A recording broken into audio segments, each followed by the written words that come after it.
ओम शांति। प्रातः क्लास चल रहा था 17 जून 1967।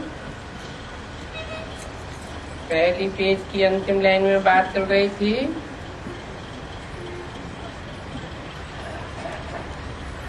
पढ़ाई से भी उतना नहीं जितना योग से होगा। वो ही बहुत कम है। पढ़ाई तो फिर भी है, क्योंकि माया याद को ही उड़ा देती है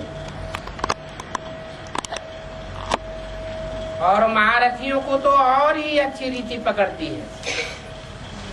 अच्छे अच्छे फर्स्ट क्लास बच्चों पर ग्रहाचारी बैठ जाती है। 17 जून 1967 की वाणी का दूसरा पेज। योग नहीं होता है जिनका याद का बैलेंस नहीं होता है, तो वो नाम रूप में फंस पड़ते हैं। ये बड़ी भारी मंजिल है। अगर सच्ची मंजिल है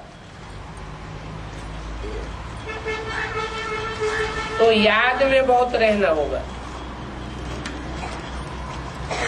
सच्ची मंजिल नहीं पानी है तो कोई बात ही नहीं।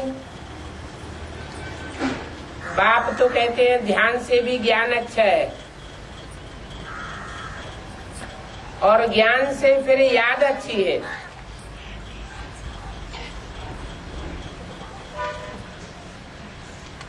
अभी कहते हैं ध्यान दीदार कोई काम का नहीं।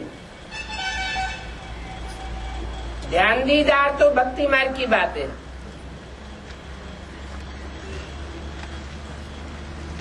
और उससे भी अच्छी ज्ञान की बातें हैं। ज्ञान भी लक्ष्य नहीं है। ज्ञान के द्वारा लक्ष्य प्राप्त करना है, एक्यूरेट याद में पहुंचना है।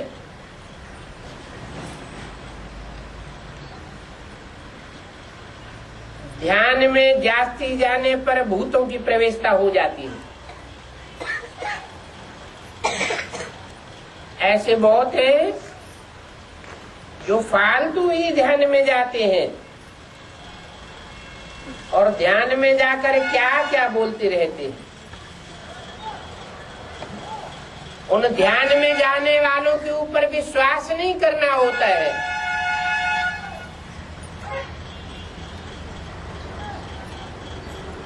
क्योंकि ज्ञान तो बाबा की मुरली से मिलता है, और बाप तो चैलेंज देते रहते हैं कि ध्यान कोई काम का नहीं। बहुत माया की प्रवेशता हो जाती है। ध्यान वालों को कितना अहंकार आ जाता है, और ज्ञान तो सबको मिलता रहता है। ज्ञान देने वाला शिव बाबा है। मम्मा को भी तो यहाँ से ही ज्ञान मिलता था।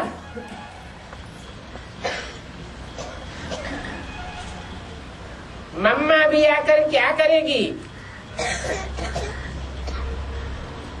मम्मा आवेगी तो कहेगी मन मना भव। एक बाप को याद करो, दैवी गुण धारण करो। अपने को देखना है कि हम दैवी गुण धारण करते हैं, क्योंकि धारण तो करना ही है। कोई को देखो तो अभी बड़ी फर्स्ट क्लास अवस्था है, खुशी खुशी से काम करते हैं। 1 घंटे के बाद देखो तो भूत आ जाता है। ऐसे ऐसे फिर खत्म हो पड़ते हैं। फिर कितनी सुस्ती आ जाती है। सोचते हमने तो ये भूल की है, फिर कोई कोई सुधर भी जाते हैं। घड़ी घड़ी का घड़ियाल बाबा के पास बहुत है। अभी अभी देखो तो बहुत मीठे, अभी अभी देखो कड़वी बातें करने लग पड़ते हैं। घड़ी में मासा, घड़ी में तोला, घड़ी में मृत्यु, ऊपर नीचे होते रहते हैं। बाप कहेंगे मैं तो ऐसे बच्चे पर कुर्बान जाऊं जो पूरी याद में रह सके। परंतु ऐसे बच्चे भी घंटे भर बाद फिर कोई न कोई बात में बिगड़ पड़ते हैं। अनखण है ना, बुद्धि टिकायमान नहीं होती है। क्रोध आया तो सारी की कमाई खत्म कर देते हैं। अभी अभी कमाई तो अभी अभी घाटा हो जाता है। तो सारा मदार याद के ऊपर है। ज्ञान तो बहुत सहज है, छोटा बच्चा भी समझ लेवे, परंतु मैं जो हूं और जैसा हूं यथार्थ रीति मुझे जाने, अपने को आत्मा समझे, तब बात है। उस रीति कोई बच्चा बुद्धि थोड़े ही याद कर सकेंगे। मनुष्यों को मरते समय कहा जाता है भगवान को याद करो, परंतु मरते समय क्या भगवान की याद आती है?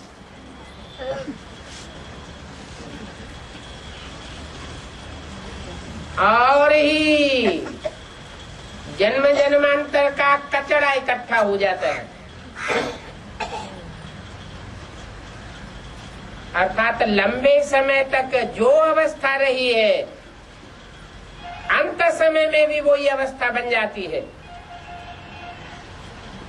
एक्यूरेट याद कर ही नहीं सकते। भक्ति मार्ग में कोई भी भगवान को जानते ही नहीं है, न कोई वापस जा सकते हैं और न उनके विकर्म विनाश हो सकते हैं। परंपरा से ऋषि मुनि आदि कहते आए कि हम नहीं जानते,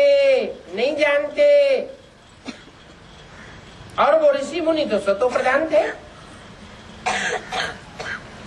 फिर भी सतोगुणी थे, पवित्र रहते थे। और आज की ये तमो प्रधान दुनिया कैसे जान सकती है? बाप कहते हैं इस तमो प्रधान दुनिया में ये लक्ष्मी नारायण भी नहीं जानते, और राजा रानी ही नहीं जानते, तो फिर प्रजा कैसे जानेगी? कोई भी नहीं जानते हैं। अभी सिर्फ तुम बच्चे हो जो जानते हो, और तुम्हारे में भी कोई कोई यथार्थ रीति जानते हैं। कहते हैं बाबा हम बार बार भूल जाते हैं। बाप कहते हैं कहीं भी जाओ सिर्फ बाप को याद करो, बड़ी भारी कमाई है, तुम 21 जन्मों के लिए निरोगी बन जाते हो।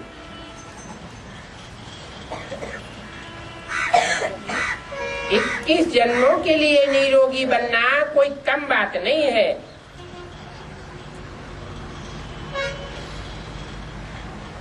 बड़ी भारी कमाई है।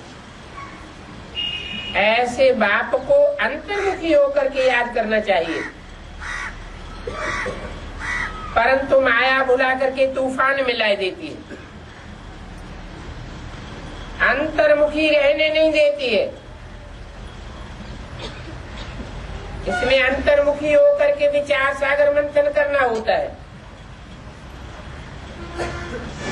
विचार सागर मंथन करने की बातें भी अभी की है, शास्त्रों में आता है ना। सागर मंथन हुआ, ये कोई जड़ सागर मंथन की बात नहीं है, ज्ञान सागर मंथन की बात है।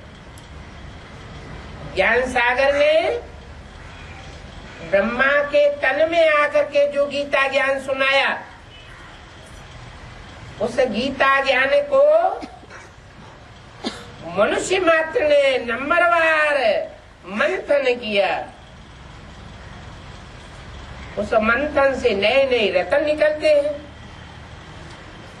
तो ये बात अभी की है, ये है पुरुषोत्तम संगम युग, जहाँ पुरुषोत्तम बनने का युग है। कौन कौन पुरुषों में उत्तम है वो मंथन से प्रत्यक्ष होता है। अब जो जितना मंथन करे, ये भी वंडर तुम बच्चों ने देखा है कि एक ही घर में तुम समझते हो कि हम तो संगम युगी हैं, हाफ पार्टनर अथवा बच्चा कलयुगी है, तो कितना फर्क हो जाता है। ये बहुत महीन बातें हैं, सबकी समझ में तो आ नहीं सकती।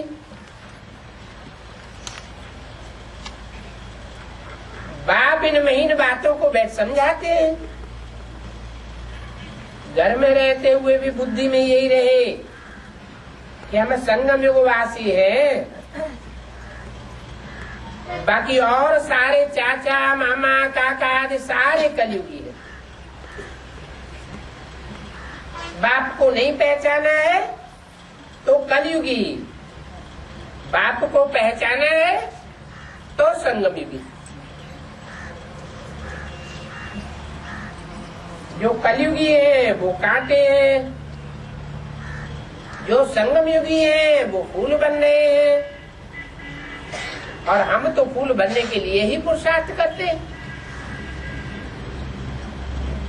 फूल माना हल्का, सुखदाई,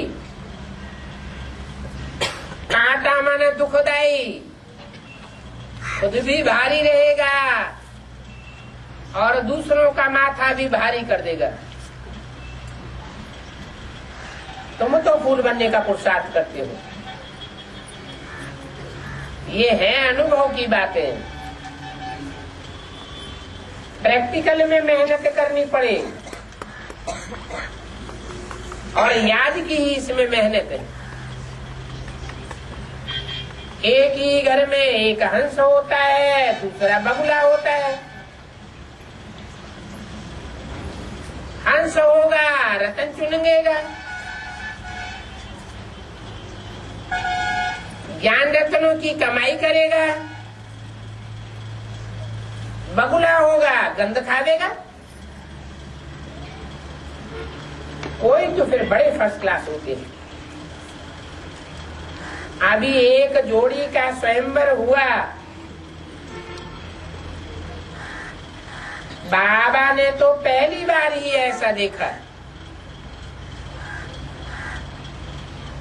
आपस में भाकी भी नहीं पहनी। जैसे बाजू में कोई भाई बहन सोते हैं, या तो एक दूसरे से कहते थे हम लोग अलग जाकर के सोवे। तो देखो शुरू से लेकर ही कितनी हिम्मत दिखाई है। तो ऐसों की कमाल है ना। ऐसे ही अगर चलते रहे तो कितना ऊंच पद पावेंगे।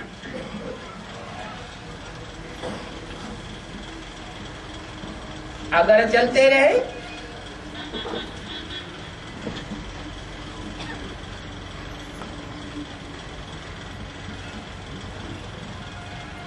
आज में तो जब ज्ञान में आते हैं तो अवस्था कैसी होती है? सात्विक स्टेज होती है। बाबा ने कहा और हिम्मत करने लग पड़ी। लेकिन बाबा तो जानते हैं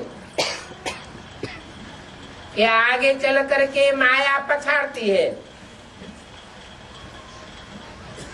तो ऐसे भी बच्चे हैं, कितनी हिम्मत करते हैं। और कोई तो देखो विकार के लिए कितना मारते हैं, झगड़ा करते हैं, हाय तौबा मचाते हैं।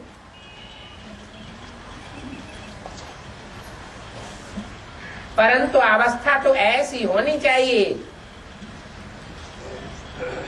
जैसे इनकी है। भाई बहन है ना, अगर भाई बहन है, अपन को भाई बहन समझते हैं,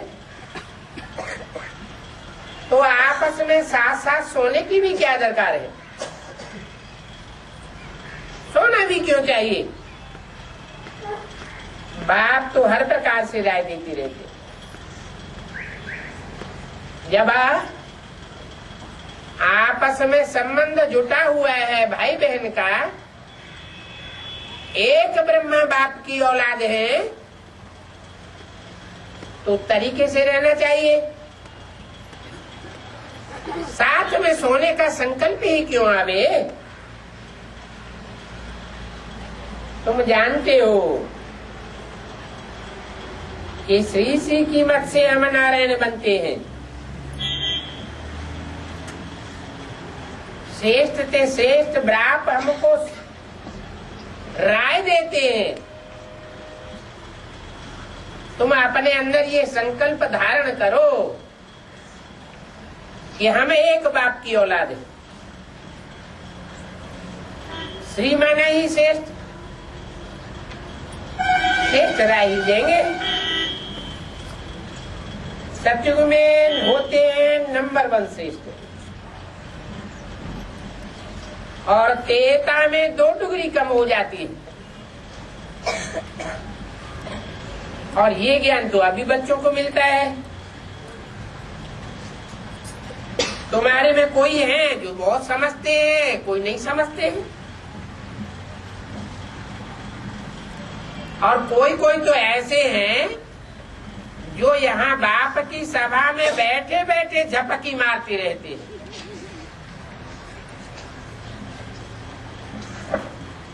17 जून 1967 की वाणी का 3रा पेज। झपकी खाते रहते हैं, उबासी देते रहते हैं,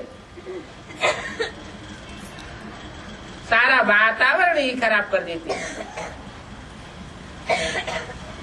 ऐसों को तो पिछाड़ी में जाकर के बैठना चाहिए। ये ईश्वरीय सभा है बच्चों की, परंतु कई ब्राह्मणी ऐसे ऐसे को भी साथ में ले आती है। ये तो बाप ने धन दिया है हमको,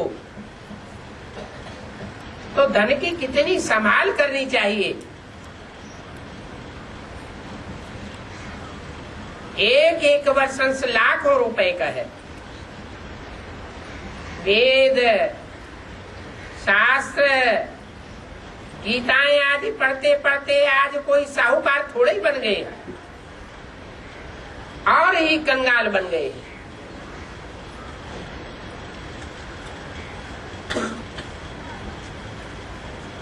है ही ये भक्ति का राज्य। इस भक्ति के राज्य में देखो भवका कितना है। फिर भी शास्त्र पढ़ने वाले दुर्गति को पाते रहते हैं। अपने पेट के लिए ही तो कमाई करते हैं, दुनिया का तो कोई कल्याण नहीं करते। सन्यासी लोग देखो कितनी बड़ी बड़ी फ्लैट्स बनाते हैं। नहीं तो सन्यासियों को भक्ति आदि करने का हुक्म नहीं है।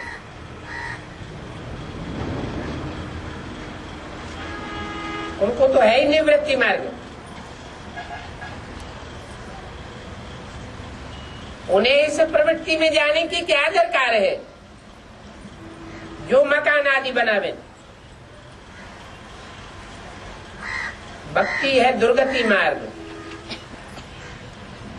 और भक्ति है ही प्रवृत्ति मार्ग वालों के लिए।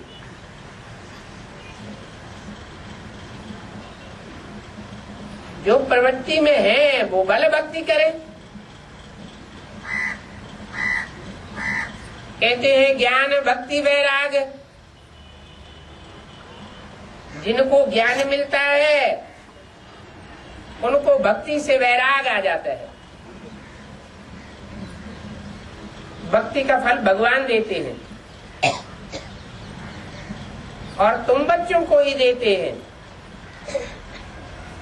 तुमने बहुत भक्ति की है और सात्विक भक्ति की है, इसलिए तुम सात्विक भक्ति का फल सतयुग के आदि में पाते हो। तुम हो पवित्र प्रवृत्ति मार्ग वाले। जो पवित्र प्रवृत्ति मार्ग वाले थे वो अंतिम जन्म में आकर के अपवित्र बने हैं। अभी प्रवृत्ति अपवित्र हो गई है। जो अपवित्र प्रवृत्ति वाले बने हैं उनको ही भगवान आकर के पवित्र प्रवृत्ति वाला बनाते हैं। और सन्यासियों का तो धर्म ही अलग है, और उनको तुमने गुरु बनाया जन्म जन्मांतर। अब इन सन्यासियों से भला क्या मिलेगा? कुछ भी नहीं। हठ योग भी क्या सिखावेंगे? कुछ न कुछ हठ योग सिखाकर अपनी कमाई कर लेते हैं। तुम्हारा फायदा तो कुछ भी नहीं होता। अनेकों प्रकार की भूत विद्याएं सीख ली है और अपना पेट भरते रहते हैं, क्या क्या निकालते रहते हैं। इसे कोई ज्ञान कहेंगे क्या? ज्ञान तो मिलता ही है संगम युग पर, जबकि सारी दुनिया की उतरती कला और तुम्हारी चढ़ती कला होती है। तुम कहते हो बाबा हम आए हैं आपसे सतयुग का वर्षा लेने के लिए। बाकी जो मनुष्य मात्र है वो अपन को भगवान कहते हैं, तो वो तो सब चोर है। भगवान तो कोई हो ही नहीं सकते। भगवान तो वो जो नरक की दुनिया को आकर के स्वर्ग बनावे, सारी पतित दुनिया को पावन बनावे। कितने बड़े बड़े टाइटल रख लेते हैं। श्री 108, श्री 1008, 16,108 की तो माला होती है बस।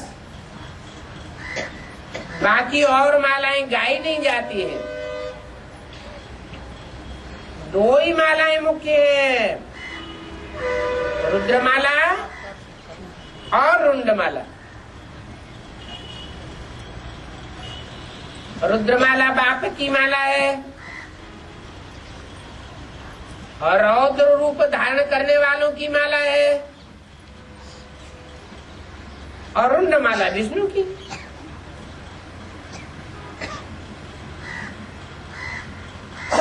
मुंडमाला सो रुद्रमाला। रुद्रमाला में मुंड दिखाए जाते हैं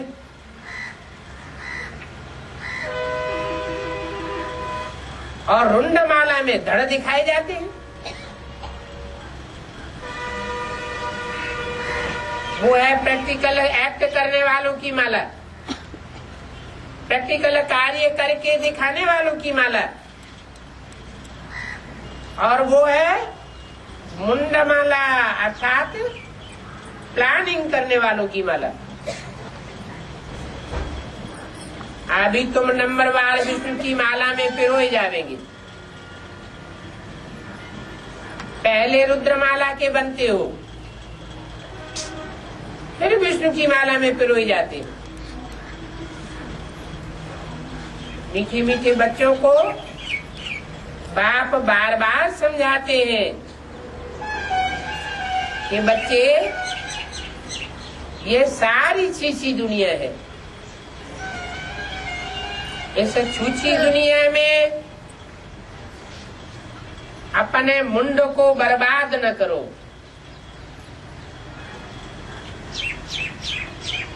अपने तन को पवित्र रख करके आबाद करो। अब तुम्हें बेहद का बैराग आना चाहिए। सन्यासियों का तो होता है हद का बैराग। बाप कहते इस दुनिया में तुम जो कुछ भी देखते हो वो कल होगा ही नहीं। इन आंखों से जो कुछ भी देखते हो सब खलास हो जाना है। ये माउंट आबू देखते हो, बाप तो कहते हैं यहाँ मधुबन में है संगम युग, तो वो भी खलास हो जाएगा क्या? रहेगा या नहीं रहेगा? है? वो भी नहीं रहेगा।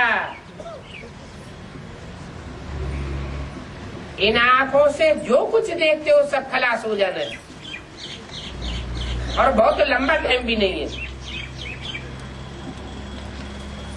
मंदिरों आदि का तो नाम निशान भी नहीं रहेगा। ये मंदिर, ये गिरजाघर, गुरुद्वारे, मस्जिदें आदि सब चलने लग पड़ेंगी।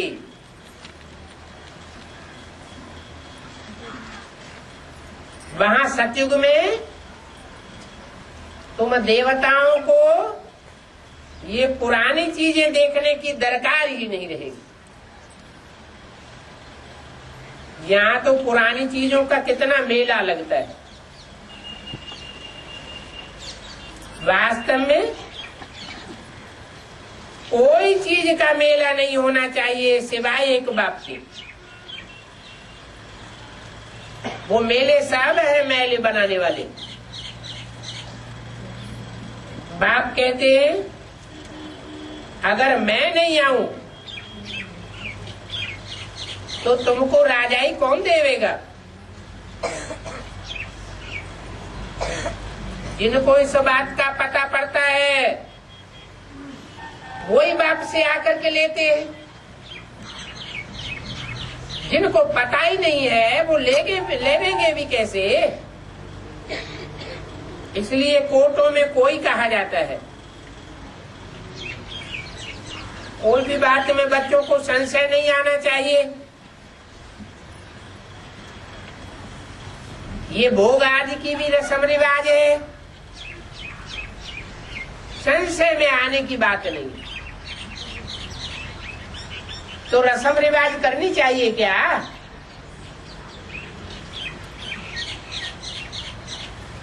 जो भी फालतू बातें हैं, भोग, ध्यान, दीदार, इनका ज्ञान की बातों से कोई कनेक्शन नहीं है। ये रस्म रिवाज बुद्धि से निकल जानी चाहिए। इन बातों से ज्ञान और याद का कोई कनेक्शन नहीं है। और कोई बात की तो तकलीफ नहीं देते हैं। सिर्फ दो बातें, एक अलिफ और बे बादशाही। अलफ को याद करेंगे तो बे बादशाही तुम्हारी है, बस। वास्तव में अलफ भगवान को कहा जाता है। क्या? बिंदी को नहीं कहा जाता।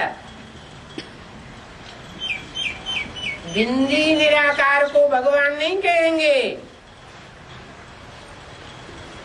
बिंदी कोई साकार कण में प्रवेश करके मुकर्रर रूप से जब पाठ बजाती है। कौन सी बिंदी? सुप्रीम सोल, जो कभी जन्म मरण के चक्र में नहीं आता है। जो बिंदी रूपी आत्मा सदैव कल्याणकारी पाठ बजाने वाली है, इसलिए उसका नाम है सदाशिव। सदैव ही कल्याणकारी है। किसके द्वारा? मुकर्रर रथ के द्वारा। उसको भगवान कहा जाता है। जो बिंदी को भगवान मानते हैं वो क्या बन जाते हैं?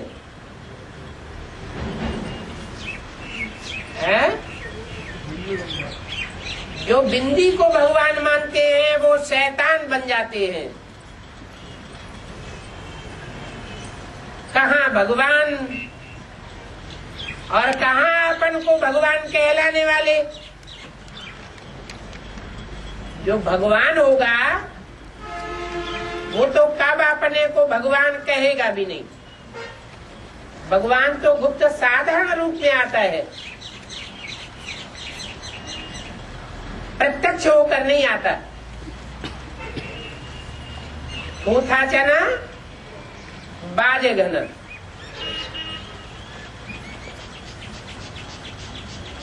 जो भरी हुई गगरी होती है वो छलकती है या स्थिर रहती है? स्थिर रहती है। जो आधी गगरी होती है, पूरी भरी हुई नहीं होती है, वो छलकती है। भगवान तो भरपूर है, उसे अपने को प्रत्यक्ष करने की दरकार नहीं है। बाप तो आता है अपने बच्चों को प्रत्यक्ष करने के लिए। जब बच्चे प्रत्यक्ष हो जाते हैं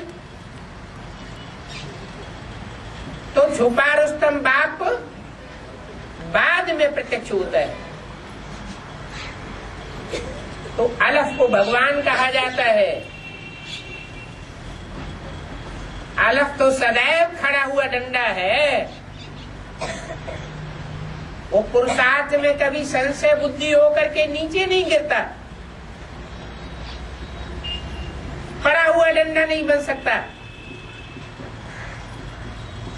बे गिर सकता है, पे गिर सकता है, कोई भी गिर सकते हैं, कोई भी संशय बुद्धि बन सकते हैं। जो अलफ पाठधारी है, हीरो पाठधारी है, वो गिर नहीं सकता। आंखों से भी ऐसे ही इशारा करते हैं अलफ की ओर। आत्मा इशारा करती है। भगवान कहते हैं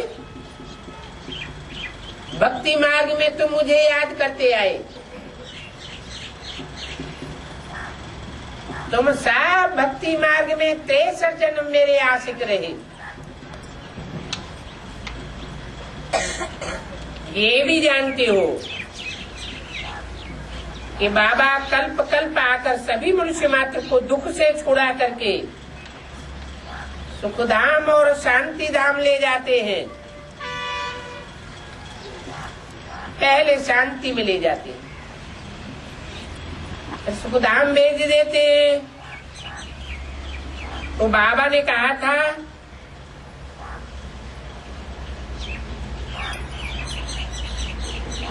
कि पूछो विश्व में शांति कैसे स्थापन होती है वो समझना है, फिर समझाना है। एक सेकंड में विश्व के मालिक किस जन्म के लिए बनना है, वो कैसे बनेंगे वो आकर के समझो। अपने घर में बोर्ड लगा दो, 3 पैर पृथ्वी पर तुम बड़े से बड़ा हॉस्पिटल कम यूनिवर्सिटी खोल सकते हो।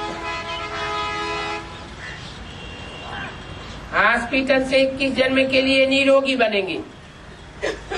ये रूहानी हॉस्पिटल है और पढ़ाई से स्वर्ग की बादशाही मिल जाती है।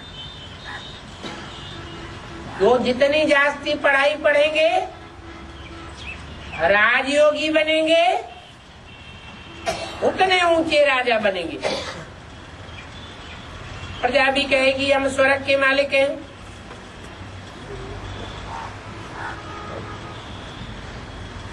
आज मनुष्यों को कितनी लज्जा आती है।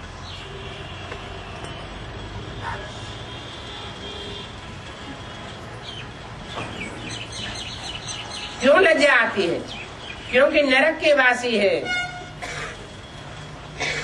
इसलिए लज्जा आती है। प्रजा भी कहेगी हम नरकवासी है, वहां तो तुम सब स्वर्गवासी बनते हो, कोई प्रकार की लज्जा नहीं आवेगी। आज मनुष्यों को कितनी लज्जा आती है।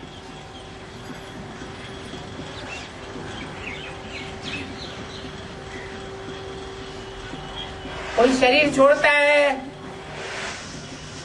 तो कहते हैं स्वर्गवासी हुआ। स्वर्गवासी हुआ इससे क्या साबित होता है? जो कहते हैं कि स्वर्गवासी हुआ तो उनके कहने से क्या सही साबुती होती है कि वो खुद नरकवासी है। तो देखो लज्जा आती है ना कि हम तो नरकवासी हैं, तो उनको कहते हैं स्वर्गवासी हुआ। जब मरेगा तो कहेंगे स्वर्ग में जाएगा। ये बड़ी सहज बातें हैं समझने की। अच्छा काम करने वाले खास कहते हैं ये तो बड़ा महादानी था, वो स्वर्गवासी हो गया। परंतु स्वर्ग में वास्तव में जाता कोई भी नहीं है। स्वस्थिति का ज्ञान ही नहीं है तो स्वर्ग में जाएंगे कैसे? स्वर्ग में जाने वाले को स्वस्थिति में टिकना पड़ेगा। 63 जन्म देहभान की स्थिति में टिकते रहे। 63 जन्म से रग पड़ी हुई है देहभान के सुख भोगने की। तो अचानक एक जन्म में स्वस्थिति में कोई कैसे स्थित हो जाएगा? तरीका ही नहीं मालूम। ये तो बाप आकर के बताते हैं कि स्व क्या है और पर क्या है। स्व है आत्मा, स्व है आत्मा का बाप परमात्मा, और पर है प्रकृति, पर है माया। माया और प्रकृति ये दोनों मिलकर के रावण के रूप हैं। ये पराये हैं। जो पराया होता है वो दुखदायी होता है, जो सदाकाल का अपना है वो ही सुखदायी होता है। पर और स्व दोनों एक दूसरे की विरोधी। बाप आकर के ऐसा स्वचिंतन कराते हैं, ऐसी स्वस्थिति में बैठाते हैं, ऐसा ज्ञान देते हैं कि स्वरूप में स्थिर होने वाली आत्मा पररूपी प्रकृति को और माया को पलट देती है। प्रकृति सुखदायी बन जाती है, माया दासी बन जाती है। कब बन जाती है? जब हम स्वस्थिति में टिक जाते हैं। ये प्रैक्टिस अभी बाप करा रहे हैं। स्वचिंतन उन्नत की सीढ़ी में पहुंचाए रहे हैं। घड़ी घड़ी कहते हैं दूसरों को मत देखो, ये क्या कहता है, क्या बोलता है, गाली देता है, ग्लानि करता है, अपने मुंह से करता है। जो करता है अपने लिए करता है। हमें उससे प्रभावित नहीं होना चाहिए। किसी ने गाली दी, ग्लानि की और प्रभावित हो गए, दुखी होने लगे, तो साबित होता है कि तुम उनकी प्रजा थे। वो प्रजा बने के संस्कार उदित हो गए। हम क्यों किसी से प्रभावित हो? भगवान बाप आते तो बताते हैं बच्चे सबसे जास्ती ग्लानि तो इस दुनिया में मेरी होती है, फिर ब्रह्मा की होती है, फिर नंबरवार तुम बच्चों की होती है। मैं ग्लानि से प्रभावित होता हूं क्या? मैं तो राजाओं का राजा बनाने वाला हूं। कोई ग्लानि करे और उसकी ग्लानि से प्रभावित होकर के हम काम काज छोड़ के बैठ जाएं, अपना अच्छा रास्ता छोड़ दें, तो उनको क्या कहा जाएगा? प्रजा कहा जाएगा या राजा कहा जाएगा? प्रजा बन गए। नहीं, हमें तो ऐसा गुरु मिला है, ऐसा उस्ताद मिला है कि हम कोई के हड़काए से हड़काने में नहीं आने वाले।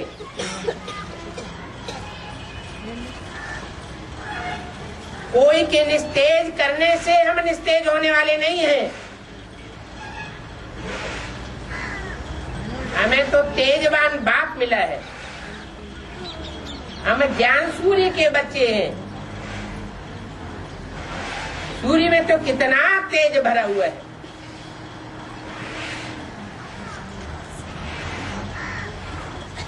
जो अपने माँ बाप का बच्चा होता है वो दूसरों का संग लेता है क्या? किसका संग लेता है?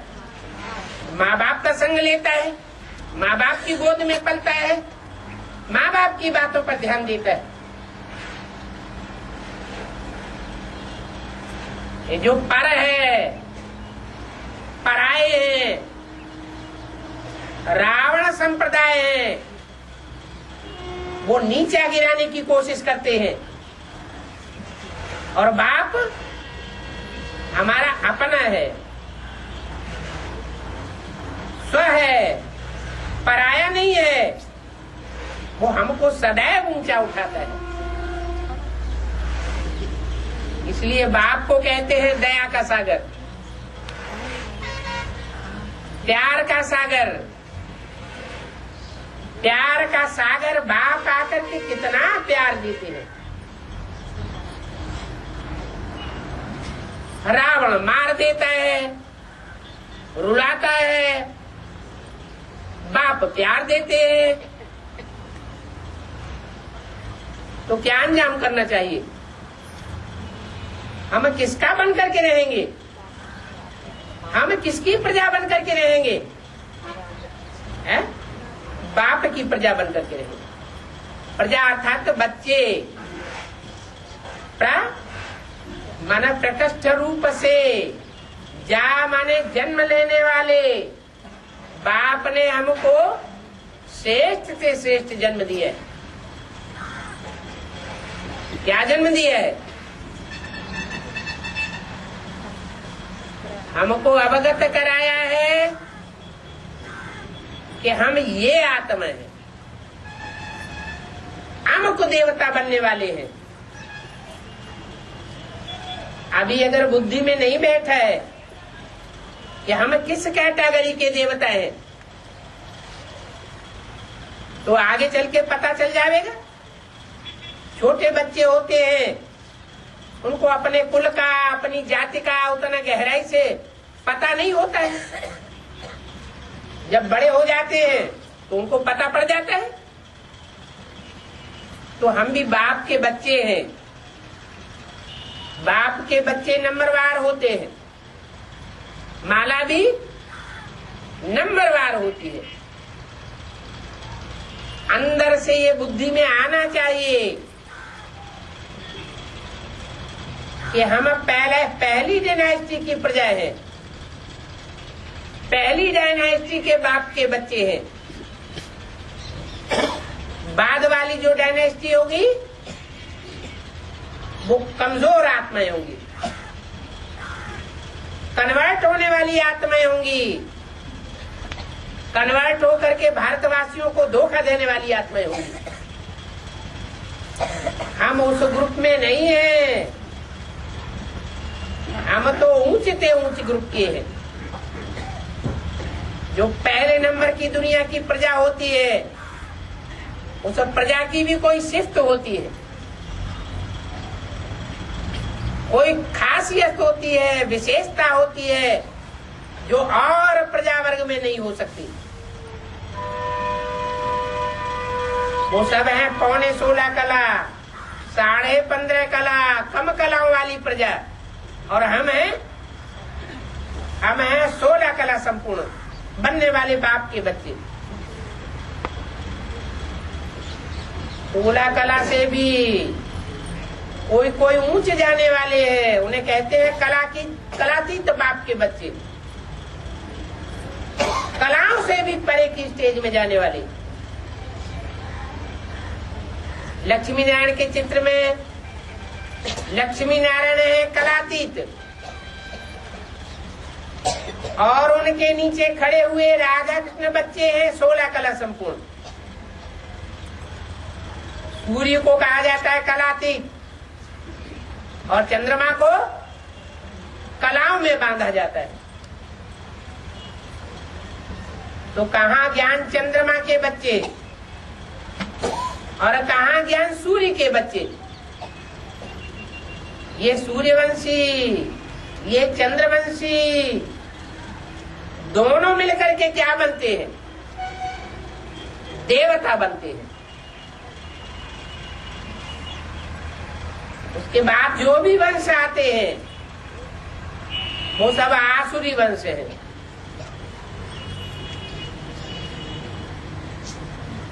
आसुरी जाति में असुरी ही पैदा होती है। सूर्य और चंद्र जैसे देवता बनना चाहिए। कहते भी है सूर्य देवताय नमः, चंद्र देवताय नमः। देव योनि भगवान की बनाई हुई योनि है।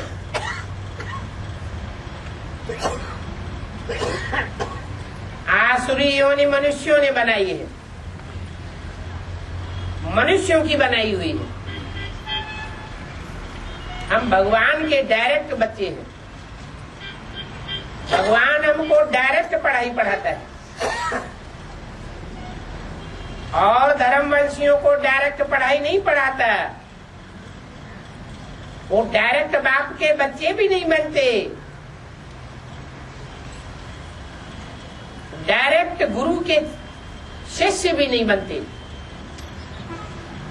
उनकी सदगति भी नहीं होती। उस कैटेगरी में, जिस कैटेगरी की सदगति के हम भागीदार हैं,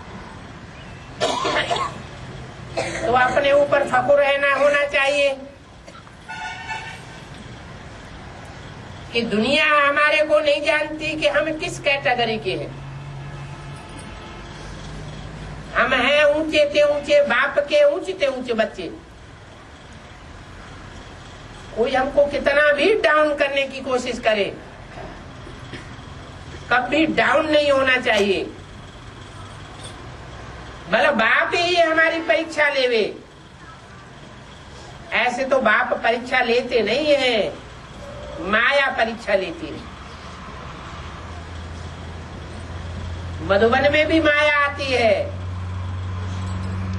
ऐसे नहीं बाहर की दुनिया में माया होती है, अंदर नहीं होती है।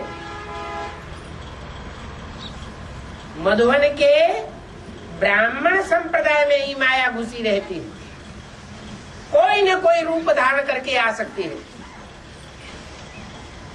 तो ये भी नहीं सोचना है, ये तो सब ब्राह्मण परिवार है, ब्राह्मण परिवार की भांति है।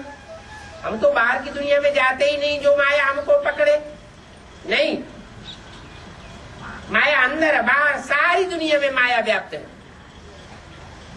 लोगों ने तो झूठी बात कह दी है, परमात्मा सर्वव्यापी है। अरे परमात्मा बाप अगर सर्वव्यापी होता तो सारी दुनिया में गुणों की ही लहर होनी चाहिए। अब गुण कहां से आ जाएंगे? बाप तो गुणों का सागर है। जो गुणों का सागर है वो गुण ही भरेगा, अब गुण थोड़ा ही भरेगा। तो सारा ज्ञान उल्टा कर दिया। बाप आकर के सुलटा बनाते हैं। पहली मुख्य बात बताते हैं कि तुम आत्मा हो। आत्मा परमात्मा बाप से दूर नहीं रह सकती।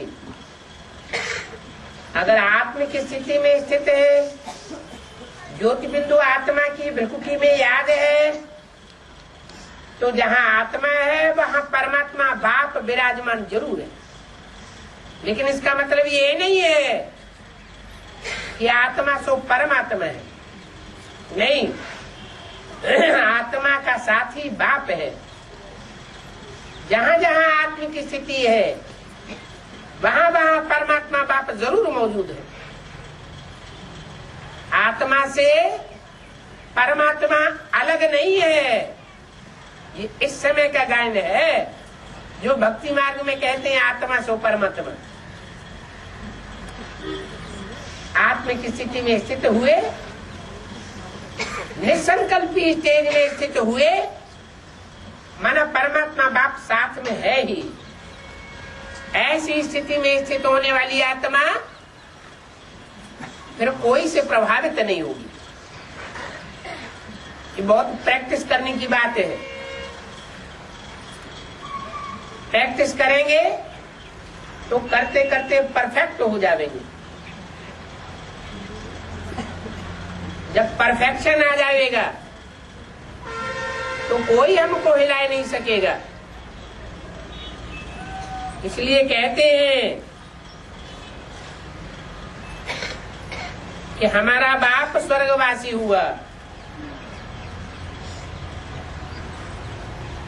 क्योंकि अपन को नरक में समझते हैं।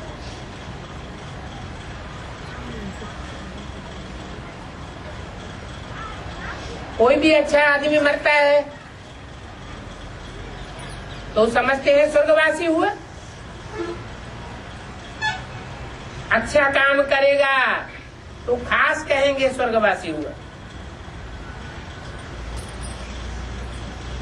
परंतु स्वर्गवासी कोई भी नहीं होता है। स्वर्ग कहाँ होता है?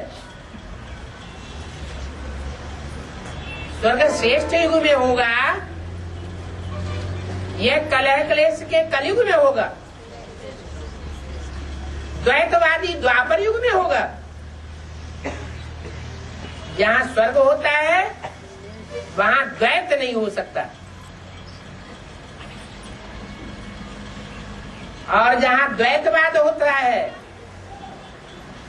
दो मतें होती हैं, वहाँ स्वर्ग हो ही नहीं सकता। अभी देखो ये नाटक पूरा हो रहा है क्या? दुनिया की हर चीज 4 अवस्थाओं से गुजरती है। ये मनुष्य शक्ति का नाटक भी 4 अवस्थाओं से गुजरता है। सत्युग पूरा हुआ, त्रेता पूरा हुआ, द्वापर पूरा हुआ, अब कलयुग की भी अंतिम बारी है। तो सब स्टेज पर आ जाते हैं। जो भी 500-700 करोड़ आत्माएं हैं वो सब रंगमंच पर अभी हाजिर हैं। और ये लड़ाई भी तब लगेगी जब कि सभी एक्टर्स घर से वापस आ जाएंगे। कौन है एक्टर्स? आत्माएं ही एक्टर्स हैं।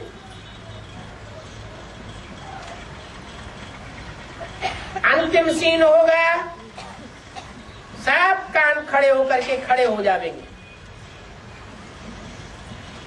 सबको पता लग जाएगा कि अब हम सब की ये अंतिम घड़ी है, सबको वापस जाना है, अपने घर वापस लौटेंगे। जैसे मच्छरों का, मक्खियों का मनारा उड़ता है, शिव की बारात कहते हैं ना। शिव बाबा के संग सब आत्माएं जावेंगी। किसके संग जावेंगी? हैं? शिव बाप बिंदी के संग जावेंगी या शिव बाबा के साथ जावेंगी? शिव बाबा के साथ कैसे जावेंगी? बाबा किसको कहा जाता है? साकार और निराकार के मेल को बाबा कहा जाता है।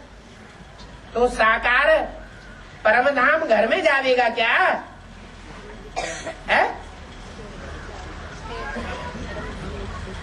इसी साकार दुनिया में साकारी शरीर से रहते हुए आत्मिक स्थिति में स्थित होना पड़े। कोई अपने पुरुषार्थ से आत्मिक स्थिति में स्थित हो जाएंगे और कोई फिर धर्मराज की मार से स्थित हो जाएंगे। सबको देहभान छोड़ना जरूर है। आत्माएं सब जावेंगी। Whole lot. अभी 84 जन्म पूरे हुए। अभी इन जूतियों को छोड़ना है। कौन सी जूती है? ये शरीर रूपी जूतियों को छोड़ना है। कोई सोचते हैं हमारी जूती तो बड़ी फर्स्ट क्लास है, इसकी तो कीमत दुनिया वाले बहुत लगाते हैं। अरे कोई कितनी भी कीमती जूड़ी हो, चाहे कितने भी मजबूत चमड़े की बनी हुई क्यों न हो, सबको ये जूती छोड़नी पड़ेगी। जो सांप पुरानी खल छोड़ देता है तो फिर नहीं लेता है। ये भी तुम्हारी पुरानी खल है, तुमको भी नई खल धारण करनी है। तुम फिर कलयुग में नई जूती नहीं लेवेंगे, तुम सतयुग में नई खल धारण करेंगे। श्री कृष्ण सतयुग में होता है या कलयुग में होता है? श्री कृष्ण वैकुंठ में और श्री कृष्ण सतयुग में। सतयुग में जो श्री कृष्ण होता है उसका ज्ञान कोई को नहीं है। वैकुंठ में जो श्री कृष्ण गाया हुआ है वो शास्त्रों में गाया हुआ है। शास्त्रों में जो भी बातें गाई हुई है वो कहाँ की है? वो संगम युग की यादगार है। सतयुग की, त्रेता की कोई भी हिस्ट्री मनुष्यों के पास नहीं है। वो हिस्ट्री मनुष्य के मस्तिष्क पटल से क्यों गायब हो गई? क्योंकि त्रेता के बाद इस सृष्टि का आधा विनाश होता है, बड़ा भारी एक्सीडेंट हो जाता है। जैसे मृत्यु एक ऐसा एक्सीडेंट है कि पूर्व जन्म की सारी बातें भुला देता है। ये तो एक एक जन्म का अपना अपना एक्सीडेंट है। वो तो होलसेल मृत्यु होता है। तो आधा विनाश होने से पहले की सारी बातें भूल जाती है, कोई को कुछ भी याद नहीं रहता। और अभी तो आधा विनाश नहीं, पौना विनाश नहीं, ऐसा विनाश होना है, संपूर्ण विनाश होगा। जो आत्मा जहां से वापस आई है वही वापस जाएगी। जो कण जहां से आया है वही चक्कर लगा करके वापस जाएगा। आत्माओं का भी अपना सर्किल है जो पूरा होना है, और कण कण का अपना सर्किल है जो पूरा होने वाला है। तो बुद्धि में ये बात रहनी चाहिए कि हम ये पुरानी कल छोड़ अब नहीं लेते हैं। जैसे श्री कृष्ण में कितनी कशिश है,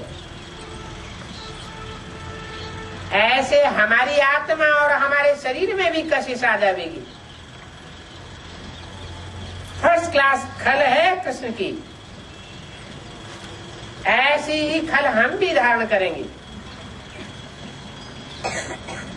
अगर कहते हो तो फिर पुरुषार्थ भी पूरा करना है। ओम शांति।